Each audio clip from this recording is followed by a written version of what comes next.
It was late before Dim was able to return to his chamber.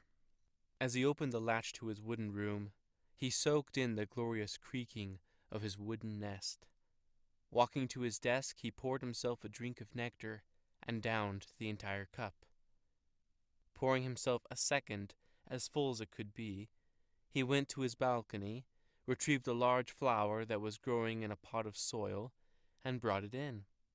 Setting it next to his desk, with the slightly closed flower facing the chair, Dim situated in his rocking seat and faced the flower. He took one more sip so he could start rocking without the risk of spilling. He looked straight at the red flower. "Ah," Dim said, after a slow sip. "Excuse Dim, Bloom. Talking good scub is much work. Too slow. Dim too tired." Dim never liked lying, but what was he to say? The proper scub was starting to get easier. No, he was a stag like his brothers. He would be like them. Dim wiped his face, letting Bloom have a chance to respond. She was a particularly silent flower, but Dim liked being polite. After giving the proper amount of time for Bloom to say something, he wiped his face with his claw and noticed the half-written note on his desk. He picked it up and held it close to his eyes and read what he had written. His antennae went limp across his face as the sentence never reached the most important details. He did not remember what he was writing. He shook his head and wiped a claw down his face again. "Mud is needy," he said, sipping his drink. "Masters need Dim. Stags need Dim. Flowers need Dim. Secrets of flowers need Dim to record them. Is much for little Dim. Dim may not last. Dim will do his best, no less for Mud. At least Clip and Lady Beetles are safe. But this is difference between Dim and others. Dim will not give up. Dim tells himself, Dim will not give up. No, Dim's heart will not give up. Dim is winning battle in head." He tapped the space between his eyes. "Yes, must first win in mind. Mind decides fate. Masters don't know if they win. Must always have Dim come to settle problem. Termites too give up. Is how termites lost love of ants. Is Dim part of leading group? Or is Dim only leader? Should be part. Feels like only. Stag brothers too lose in mind." He sighed and shook his head. "But stags know better. Makes Dim sad brothers fail in mind. Ants know how to win mind battle. Ants win against stag beetles. How else could tiny ant rule mighty stag? Ant convinces stag, fight is already lost. Is hard task to break stags, but made easy when little stag sees big stag succumb. Is how ants broke Gen and Ral. Dim was almost broken, but Dim runs first. Dim kept will to win in mind. Dim had hopes Gen and Ral would learn the iron will of stag beetle again. Dim has decided brothers will, but is waiting for brothers to decide too." "Facts are enemy," Dim said, taking another sip. "Ral and Gen good at facts. But facts decide will and destiny too much. Leaves no room for risk. Most facts not known. Brothers look at maps and think fight cannot be won. Ral fights still, yes, but dwells on facts. Dim can see facts fester in Gen more than Ral. But all facts cannot be known. Is sad, Bloom. Bug gets little fact and fact becomes world. Doesn't stop to think fact could be misunderstood. Facts rule wise bugs' hearts to make them no different than dumb bug. Only fact Dim needs, if possible and if good, is enough for Dim. Mud needs small win, Dim said. Winds are facts in past and makes next steps and mind battles easier, even if other facts are ugly. Does not have to be big, only enough. Heart strengthened that way. Muscle of will strengthened. Dim had many little wins to get so far. Most stags who escaped got stick. Dim scratched his head, remembering how he had gotten the stick once. He decided to leave that part out. Bloom didn't need to know about that. Is not enough to point out wins. Others must feel it is win. Then little Win does his job. Like little water on Bloom keeps Bloom strong. Little Win in heart keeps Bug strong. Dim stopped and leaned forward. He had carried on for some time. Bloom may have something to say, but was just being too polite to interrupt him. Flowers were like that. No word came from the flower during Dim's pause. But potions will come, Dim said, breaking the silence. Clip says soon, so will come soon. Dim trust Clip. Clip is best of friends. Is funny. Clip is one friend Dim has who makes many little wins. Has turned mud around. Ha! Little Cricket did good job. Made hitting other bugs have big punishment in law books. Big uproar. Ha! But Clip got more peace bugs and made bugs change ways. Mud peaceful now. And hungering, Clip stopped himself. Little Clip made Mud very good while he was master of peacekeeping, before secret mission took Clip away. Few bugs been knocked down as much as little Clip. Clip is best of friends. Wins in mind first. After all Clip has lived, Clip still wins. Maybe voice helps him. Dim shrugged. Clip stands taller than any Dim knows. Dim looked over at the unfinished note at his desk. He looked down at his claw. It was still stained in blue and matched the trail of dry ink that led to his door, marked the door, and traveled back to his desk. He looked at the mess and shook his head. Dim doesn't even have time to clean claws, he said. The flower only looked back. Dim waited for something, though he did not know what. The flower's silence mocked him. Bloom keeps secrets for herself, but Dim is used to this tactic. Dim stood. He picked the flower back up and placed it on his balcony. Tomorrow is new day, Dim said. Potions could come tomorrow. Is soon. After sitting down Bloom in silence, Dim realized how tired he really was. He set Chell, still in her itchy clothes, down on a bench next to his bed.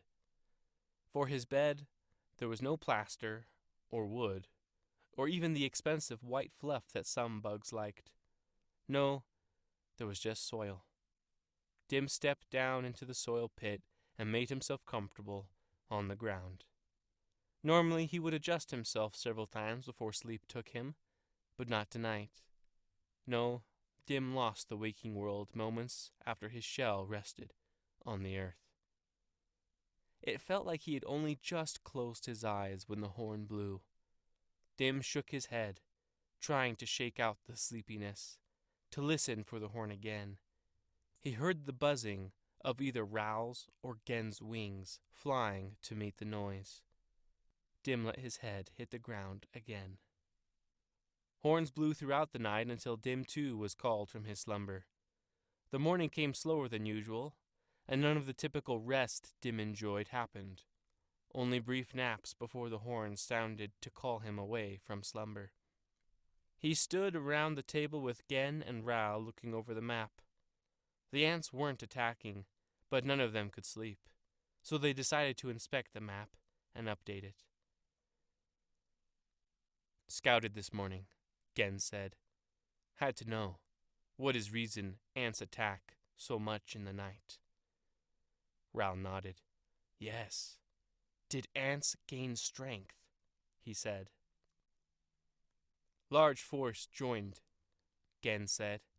Ants now have strength to attack at all times. Looks like Division 17. Dim wiped a claw down his face and inhaled. Here comes worries, he thought. Mud cannot fight this, Ral said. Too weak. Beetles too scared, too broken by war. Stags need rest. They fight or die, Dim said. These are only options. Dim, Ral said. Do not think like ants. More options. If mud falls, Dim said, so will freedom of stag beetles. There was no answer from either Gen or Ral. Must keep fighting, Dim said. It's only way to make good freedom for all stag beetles. We'll make big city for brothers. City of stags is too strong for ants to conquer. Ants will fear stag beetles again. They do not fear us now, Ral said. We are few, Dim said. If we stay in mud, Ral said, few will die with many. Mud is strength that will break ants, Dim said. Not possible with mud, Army, Ral said. Dim knows how bad mud is at fighting. Stags will die. Is good end, Dim said. Fathers had same. Gen walked to the table, picked up a cluster of rocks that represented the Muddian forces of the night, and threw them off the side of the building. What? Dim said. Updating map, Gen said. Lost so many, Ral said. Ants effective. Ants good at fear, Gen said. I throw deserters. Dim shook his head. He started wiping 2 claws down his face. He didn't get far. He sat down and buried his head in his claws. Ah! Dim yelled. He stood and faced his brothers. He searched for words. Does not change what is right, he said. Cowards live life, but not life worth living. Ral and Gen were silent. Dim could see the sleep deprivation on the stags' faces. Their antennae did not perk up as high as they should. Even their posture was more of a slump, and belied the power beneath. Rest, brothers, Dim said. Dim will watch the walls today. Come aid me at the mid-bell. Dim must lead Mud, Gen said. Cannot take time to help brothers. If Mud loses the stags, Dim said, Mud loses the war. Dim will stand against enemy as brothers rest. Is not wise, Ral said. Dim cannot hold walls alone. Dim will do what Dim must. Dim needs brothers, and brothers need rest. He turned and lifted Ral's sword off the table and gave it to Ral. He didn't want to admit it, but the hilt felt good in his claw. Go, rest, he said. Dim retrieved Gen's sword and did the same. Gen rest. The 2 stags stood, watching Dim. Do not wait, Dim said. General commands you to rest. Besides, stags prefer rest during day. The silent departure of his brothers left Dim worried he made the wrong choice. Perhaps it would have been better to send one of them off instead of both. Dim was as tired as they were. His will was just stronger. Dim, after all, had never been broken. A horn blew. Dim jumped and flew, claws grasping at the top of the sack for Chell's hilt. More than ever, he knew he was ready. He had to be, in order to win the fight, in his mind. The first wall he landed on, there was a typical attack force, except now the banner of Division 17 waved high above them. The beetles on the tower had managed to throw large boulders over the side of the wall and slay several ants below. The deaths were insignificant compared to the besieging mass. Even with Dim landing on the edge of the wall, the ants continued to try to climb up. No doubt, having an elite force helping encouraged the less trained soldiers. Dim breathed deep and removed Chell from her itchy bag. The flat of Chell's blade was a perfect mirror with no intricate design. The fear of the ants was reflected on its surface. Dim waited, with blade pointed at the ants as they advanced. "Come, little ants," Dim said. "The womb awaits." He could feel the guards rally behind him. He could feel their courage build. "You fight for your homes," Dim said. "Your offspring, your freedom. Hold the wall like this is what your posterity will know you for." Muddian spears met the vicious mandibles of the ant. Dim swiped with his blade, ending many. He moved himself near the troops and gathered them together. He gave commands to interlock shields and for the wall guards to stand as a unit. But their uncoordinated efforts left gaps in their forces. Still, it was better than nothing. With artful swings of his blade, he harvested the bodies of ants as if he were simply cutting down grass. Dim was only a gardener, after all. However, being in battle as he once was reminded Dim that he was more. He was a tool of war.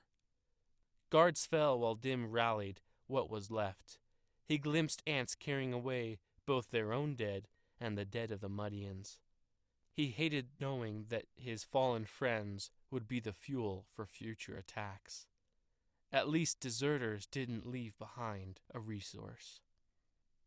While the ants fled from their attack, Dim inspected the ranks.